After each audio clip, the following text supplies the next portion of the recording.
Right, welcome again to Arthur Brown Photography. It's been a few weeks since I've posted anything on here actually, because I've been spending some time getting used to my new Sony camera. For those of you who are new to this site, I've spent many years using Canon equipment as a professional photographer, and retired now. I've sold all my Canon gear, or majority of it anyway, and invested in a Sony FX3 Cinema Camera. Now, whilst this is mainly a video camera, it does actually take some pretty good still pictures, which I will demonstrate to you later. Now, this is the camera as I'm currently using it. It's the Sony body. I've got a Sony 20mm f1.8 lens on here, a top handle made by Nitsi, and a small rig extension on that. And I use this to not only as a handle, but my monitor fits on here as well. And then I've got this small rig matte box. Now the matte box acts as a sunshade, but also as a filter carrier. And in here I've got a 4x5.65 ND64 filter. Why, do you ask? Obviously ND filters are essential for video filming. I've been using variable NDs, but to be honest, I'm not awfully satisfied with the variable NDs that I have tried. A lot of them tend to produce little artifacts, particularly on wide angle lenses, and also they get colour casts and things. So, and whilst I'm still using them occasionally, I'm not awfully happy. So I decided to do some experimentation on fixed NDs to see which was the most useful one to have for the type of work that I do. And I found that either using a ND64 or an ND128, some motorbike passing, is probably the best for general filming work in fairly bright days.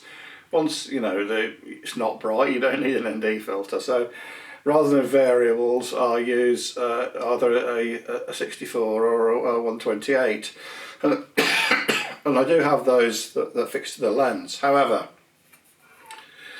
using this fixed filter with a 64 ND64, if I need it slightly dark, I can put an ND2 actually on the lens, and then I've got an ND128 straight away. I just found that was easier than constantly swapping things about. So one of the things I was trying to achieve in getting rid of my Canon gear was to reduce the amount of stuff that I had, because I had 5 Canon bodies, and when I first started selling stuff, about 17 I think different lenses. I've now, as I say, sold the majority of those. I just did keep my Canon 550D and just one lens actually, a solid gore 35 to 70, and I think probably the kit lens that came with that, because it's a useful backup camera. It's small, light, and it actually still takes pretty good pictures, even though I bought it back in the very early 2000s. It's probably my second or third digital camera, so it would have been about 2008 probably. So in terms of keeping this small and light and not having too much gear, probably a fail straight away, because when I first bought the Sony back whenever it was, May or was it June, I ended up buying cage and side handles and lights and all sorts, and it's great. You've got a huge cinema camera, but at the end of the day, it's too much to lug around with you. So I've cut this right back now. As I say, I've got this lightweight handle and the shade, and you know, if I need to use a tripod or monopod, I'll just stick that on. Right, in terms of other lenses, let me put this down. I've tried to be versatile, so I found that when I was using the micro 2/3 system, the lens I used the most for general travel stuff and documentary and everything else really was the Leica 9mm. So that's equivalent to about 18mm on a full frame camera. So I thought I want something similar. So the first lens I bought was the 20, the Sony. It's a G. It's not a G Master, but it's a G. But it's actually a brilliant lens. And 1.8. Okay, it's not 1.4, but being a 1.8, it's reasonably small and reasonably light. You know, if I'd gone up to a stage to either a Sigma or Samyang 1.4, you're talking about, you know, a much larger, heavier lens. And I'm trying to keep things, you know, especially as I'm elderly and not that well, I'm trying to keep things light. So the only downside to the 20 is that it hasn't got in lens stabilisation, but mind you, the stabilisation in the body's pretty good. So, and being wide angle, it's pretty good. So I decided then I was going to buy a zoom lens with stabilisation. So I ended up buying the cheap option, which was the 28-70, which is like the kit lens that came with a lot of the Sony cameras. I picked that up really because it was so cheap and it's stabilised. But then I really wanted something with a bit more reach as well, so I bought the 24-105 Sony lens. Really thinking back to my, you know, working with my Canon, probably one of the lenses I used the most for general work was the 24-105 Canon lens anyway. So and that's stabilised as well. This one, so that's a very good lens. It's slightly heavier than the 20, obviously, but that gives me a good range. I mean, I'm not a great lover of telephoto lenses on video cameras anyway. I think they're always a bit hard to stabilise. You know, you end up waving around even when you've got them on a good tripod. The only thing I was missing then really was a lens that was small and light enough to use with my gimbal. Now, I bought a Fujitech Scorp Minis back when I was using Canon gear, because it was ideal with the Canon 70D and a light lens. The FX3 is near the limit really for weight, particularly if you put a heavyish lens on it. So I looked around for the lightest, smallest lens I could find, and I've bought a Samyang 35mm f2.8. And I initially bought this just to use with the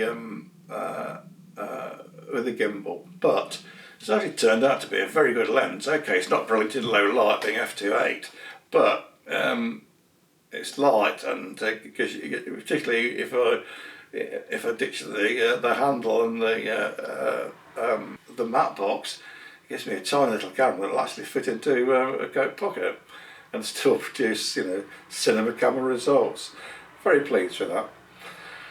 So I'm trying to keep my gear lightweight and not suffer from GAST, you know, what's getting gear acquisition syndrome. So probably the only lens that I need now, I think it's something a bit wider. So I'm looking at perhaps a Samyang 14mm, but that'll have to wait a while, I think, at the moment. So I'm going to insert some footage here that I've taken over the last few weeks, just a few odd shots to show the quality of the footage that you can get from the FX3. Then we'll take a look at the still pictures.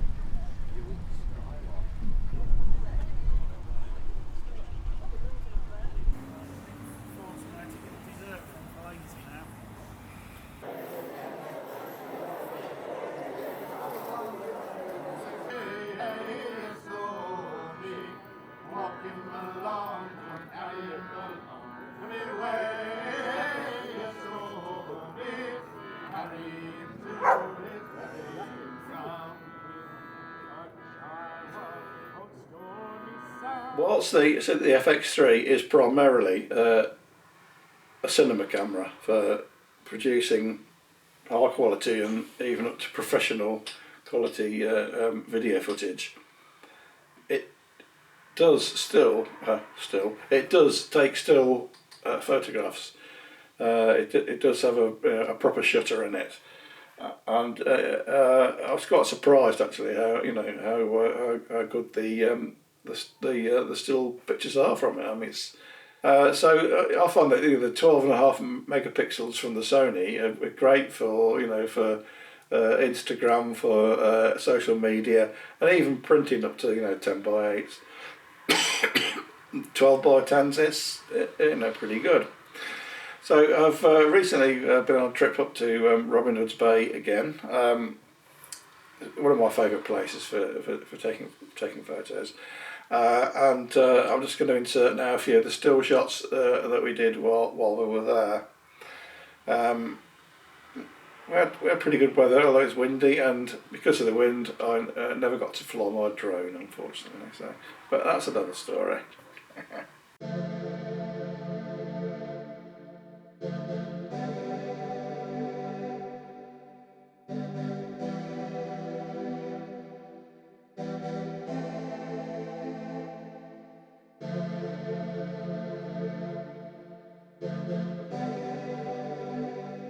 Right, I hope you enjoyed my update on the Sony, both as a cine camera and as a stills camera.